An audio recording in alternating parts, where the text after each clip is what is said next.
Algerian nationalist leaders seized by France are manacled at the Algiers airport, to which they were diverted by French security authorities. A plane which was carrying the quintet from Rabat to Tunis, where they were to take part in a conference with Tunisian and Moroccan leaders, was ordered by radio to change its course and to head for Algiers. The pilot, a Frenchman, obeyed, and the leaders, taken completely by surprise, were arrested when they landed here. A trick that sets off a new wave of violence in North Africa.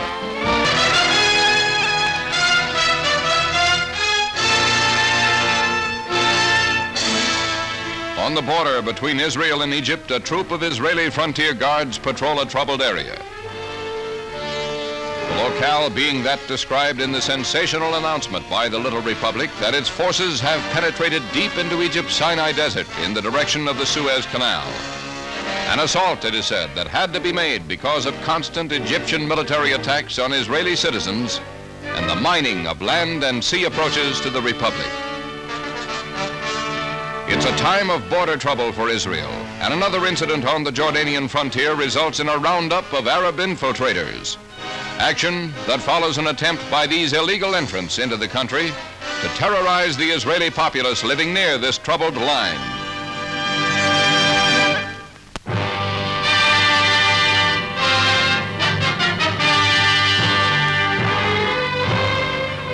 On a state visit to Tunisia, Sultan Mohammed V of Morocco is escorted by the Bey of Tunis as he makes a triumphal tour of the North African port city. The Moroccan ruler is in Tunis to discuss proposals for a North Africa union and to try and work out a plan with the French for an honorable peace for Algeria, a stand that rates him an enthusiastic reception. But next day, Tunis, with all the Arabian world, is in ferment, a situation caused by the news of the arrest of 5 Algerian nationalists who were flying here for talks with the Sultan and the Bey. It's a tense situation which brings soldiers to the streets to keep the peace, but indignant mobs are everywhere. The action of the French in diverting the plane on which the Arab leaders were flying is regarded as piracy, and protest meetings must be broken up to prevent rioting, causing Tunisian Premier Habib Bourguiba to call a conference to calm the populace by announcing France will release the seized men.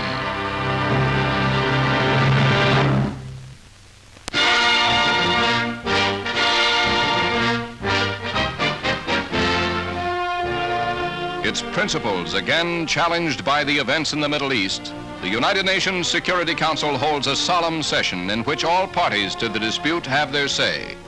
Movietone bringing you the highlights.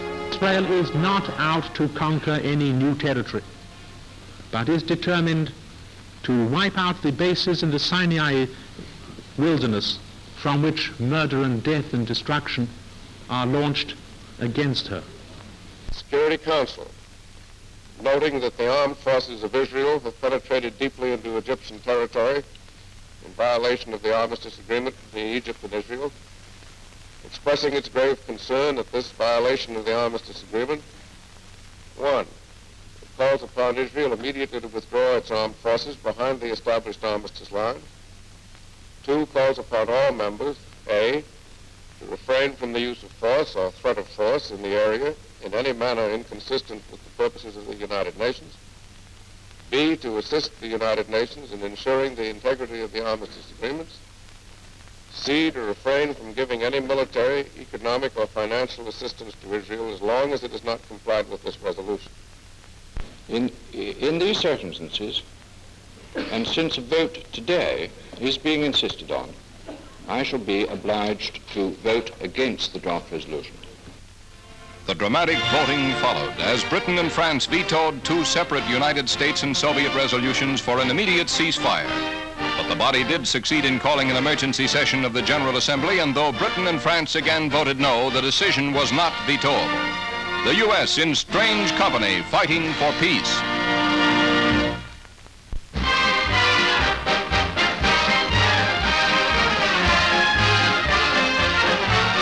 Now joined by British and French forces, the Israeli army that thrust into Egypt to precipitate a new Middle East crisis makes a brave show at a final inspection by General Moshe Dayan, field commander. A modern striking force, it swept to success in the Sinai Desert cutting off the Gaza Strip to effect an amphibious landing near the Suez Canal after routing 20,000 Egyptian troops.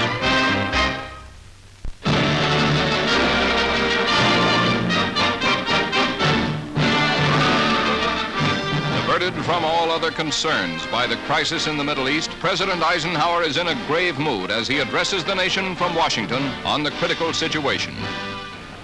On Sunday, the Israeli government ordered total mobilization. On Monday, their armed forces penetrated deeply into Egypt and to the vicinity of the Suez Canal, nearly 100 miles away. And on Tuesday, the British and French governments delivered a 12-hour ultimatum to Israel and Egypt, now followed up by armed attack against Egypt. The United States was not consulted in any way about any phase of these actions, nor were we informed of them in advance. As it is the manifest right of any of these nations to take such decisions and actions, it is likewise our right, if our judgment so dictates, to dissent. We believe these actions to have been taken in error, for we do not accept the use of force as a wise or proper instrument for the settlement of international disputes.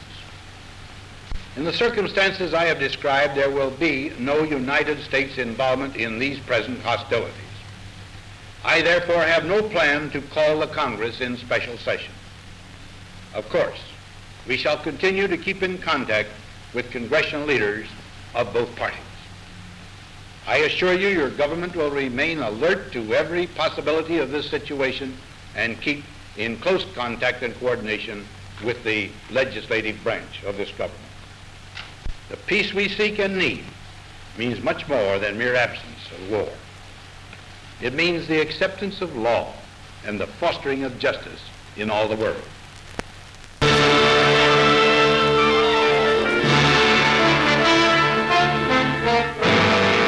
A captured Egyptian standard is displayed for the Movietone News cameraman with Israel's punitive expedition into the Sinai Peninsula, where knocked out Egyptian tanks and silenced enemy batteries marked the advance of the Israeli fighters.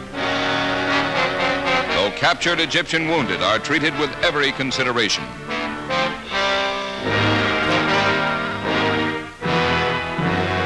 Too late for the dead comes the news that Israel has notified the United Nations that it accepts the General Assembly's ceasefire appeal.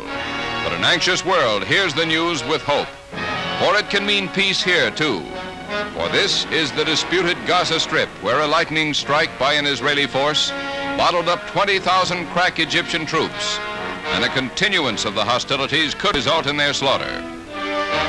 Israel now claims complete control of the Strip, and the latest activities of the Republic's forces are confined to mopping up operations, which may be the last in the whole Middle East crisis. The latest news incidental to the release of these pictures being that Britain has told the UN that it has ordered all bombings to stop forthwith. News flashed immediately to all Israeli, French, and British advance units. With an interest based on the deep patriotism of the Israeli for their reborn homeland, the population of the Republic followed the news from the Sinai Peninsula and the Gaza Strip with anxious concern. While in Tel Aviv and other Israeli cities, armed civilian patrols are ready for any emergency. And everywhere throughout the country, girls too young for more active duties work day and night assembling first aid kits for the front. In tow to Haifa, the Egyptian destroyer Ibrahim Awal is an early prize in this latest outbreak of hostilities between Israel and Egypt. Crippled by rocket-firing jet bombers, the destroyer was captured after a 3-hour battle, the first surface ship in history to surrender to aircraft. In London's famed Trafalgar Square, a reverberation of the crisis in the Middle East sees a crowd of countless thousands protesting Sir Anthony Eden's intervention policy in Egypt. Organized by the National Council of Labor, the mass meeting is addressed by labor radical Anirin Bivan, a polemic oration that goads the crowd into demanding the resignation of the Prime Minister.